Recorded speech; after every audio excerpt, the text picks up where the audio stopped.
This video is strictly prohibited for those under 18 years of age. Those with weak hearts should not watch this video. This channel never condemns superstition. The Bible always says taste and then believe. This video is made for educational purpose, not to hurt anyone religiously or emotionally. I apologize if anyone was hurt in any way. সবাইকে জয় যিশু। আশা করি আপনারা প্রত্যেকেই প্রভু যিশুর কৃপায় ভালো আছেন, সুস্থ আছেন এবং স্বাভাবিক আছেন। আমি পিতা পরমেশ্বরের কাছে প্রার্থনা করি আপনারা যেন প্রত্যেকেই সুস্থ, স্বাভাবিক, দীর্ঘ জীবন লাভ করতে পারেন। আজকের নতুন ভিডিওতে আপনাদের প্রত্যেককে স্বাগত। আমাদের বাইবেলে লেখা আছে, একদিন এমন সময় ছিল যখন ইসরায়েলে বাল দেবতার পুজো করা হতো। আর বচন থেকে আমরা জানতে পারি ওই সময় ইসরায়েলের রাজা ছিল আহাব। আর যখন পরমেশ্বর দেখলেন পুরো নেশন অন্ধকারের মধ্যে রয়েছে, অর্থাৎ পুরো দেশ যখন অন্ধকারের মধ্যে রয়েছে, তার একটা কারণ ছিল। আহাবের যে পত্নী ছিলেন তিনি ইহুদি ছিলেন না, তিনি অন্য জাতির ছিলেন। হার নেম ওয়াজ জেজেবেল, তার নাম ছিল ইজবেল। অনেক লোকই জানে না ইজবেল কোনো একজন নারীর নাম ছিল না। ইজবেল ছিলেন একজন দুষ্ট আত্মা। আর যারা এই কথাটা জানেন না, আজকে আপনারা সম্পূর্ণরূপে জেনে যাবেন। ইজবেলের দুটি কাজ ছিল, একটি মেয়েদেরকে সাজসজ্জার মধ্যে ডুবিয়ে দেওয়া, আরেকটি কাজ ছিল ছেলেদেরকে ব্যভিচারের মধ্যে ফেলে দেওয়া। আপনারা যদি কোনো অনুষ্ঠান বাড়িতে যান এবং যদি আপনি একটু সাজগোজ করে যান, তাহলে এইটা একদমই সাধারণ ব্যাপার এবং বাইবেলও এর বিরুদ্ধে নয়। কিন্তু বর্তমানে আপনারা এমন কাউকে দেখবেন যারা কখনোই মেকআপ ছাড়া বাইরে বেরোয় না। দে আর অল ইন্সপায়ার বাই সেজেবেল।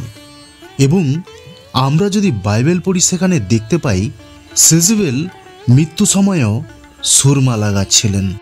বাইবেল বলে আহাব একজন ইহুদি ছিলেন, কিন্তু তার ওয়াইফ তিনি একজন ইহুদি ছিলেন না। সি ওয়াজ নন ইহুদি। বচন বলে তিনি ইসরায়েলে জাদুটনা করতেন এবং প্রভুর নবীদেরকে মারতেন। আপনারা কি জানেন সে আজ মারা যাওয়ার পরেও যোহন পুস্তকে আমরা প্রকাশিত বাক্যে দেখতে পাই তিনি এখনো আমাদের মধ্যে আছেন। আমার যুবক ভাই বোনেরা সর্বদা স্মরণে রাখবেন, don't be a emotional person. ভাবনাতে পরিপূর্ণ থেকো না। ব্যভিচারের মধ্যে সেই সমস্ত মানুষরা খুব সহজেই পড়ে যায় যারা ইমোশনাল ব্যক্তি হয়ে থাকে। ইউসুফ ইমোশনাল ছিল না, তাই বেঁচে গিয়েছিল। আপনারা জানেন এমন এক দিন ছিল যখন আহাব এবং ইজবেল ইসরায়েলকে নষ্ট করছিল। আর বাইবেল বলে সেই সময়ে পরমেশ্বর একজন নবীকে দাঁড় করিয়েছিলেন, তার নাম ছিল Elio. His name was Eliza. মজার বিষয় হলো এটা, তিনি আকাশের চাবি দিয়ে নিজের কাছে রেখে দিয়েছিলেন। সেই সময় বাল দেবতাকে ঋতুর দেবতা বলা হতো, অর্থাৎ বৃষ্টি, রোদ, এই সমস্ত কিছু বাল দেবতা ঘটাতো। এলিও কি করলো? এলিও আকাশের চাবি দিয়ে বলল, যাও এবার তোমরা কত খুশি বৃষ্টি করাবে করাও। What a man of god. আপনারা পড়বেন, খুব মজা পাবেন, ওই জায়গাটাতে খুবই মজা পাবেন।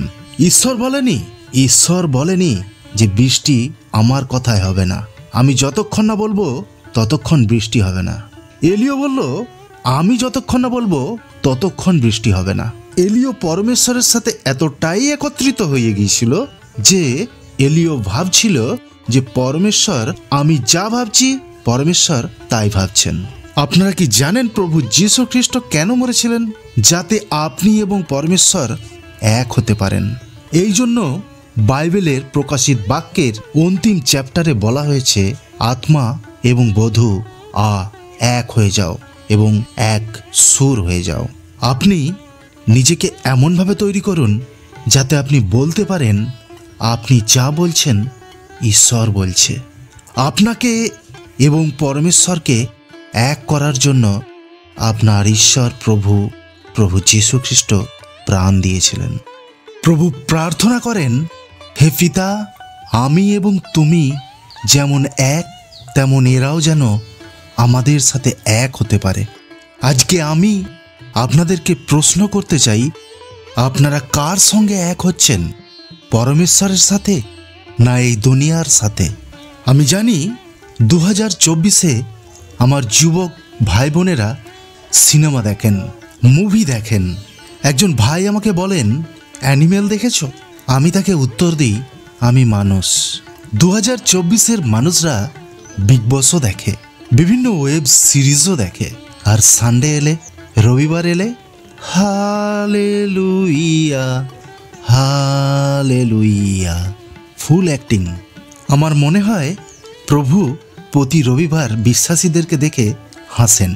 প্রভু বলেন, সোমবার থেকে শনিবার পর্যন্ত তাদের জীবনযাত্রা এবং রবিবার তাদের আরাধনা, এইসব দেখে প্রভু বলেন, তোমরা বড় বড় অ্যাক্টরদেরকেও ফেল করে দেবে।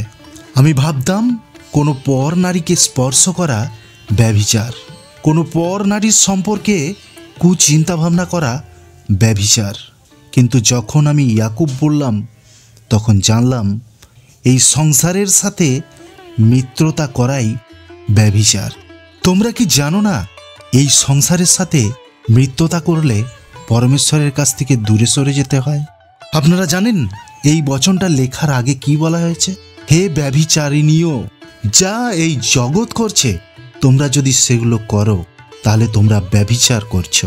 এই জগতের সাথে মিশে যাওয়ার জন্য আপনাকে মনোনীত করা হয়নি। প্রভু এই জগৎ থেকে বের করার জন্য আপনাকে মনোনীত করেছেন। জাগতিক চিন্তাভাবনাকে ত্যাগ করার জন্য প্রভু আপনাকে মনোনীত করেছেন। আমি জানি আমার কথাগুলো অনেককেই কাঁটার মতন বিঁধে, কিন্তু ওষুধ যত কড়া হয় তার ফলও তত বেশি হয়। আমার মুখ থেকে বেরোনো প্রভুর কথাগুলো শুনে আমি জানি অনেকেরই মনে কষ্ট হয়। অনেকেই আমাকে অনেক রকম কথা বলেন, আমি এতে কিছুই মনে করি না। কারণ আমার বলা ঈশ্বরের বাক্য শ্রবণে যদি একজন মানুষেরও মুক্তি ঘটে, তবে আমি ধন্য। আমার প্রিয় বন্ধু, বাইবেলের সারাংশ হলো পরমেশ্বর একটি পবিত্র শরীর চান, আর আপনি পারেন সেই শরীর পরমেশ্বরকে দিতে, যাতে পরমেশ্বর এই জগতে কার্য করতে পারে আপনার মাধ্যমে।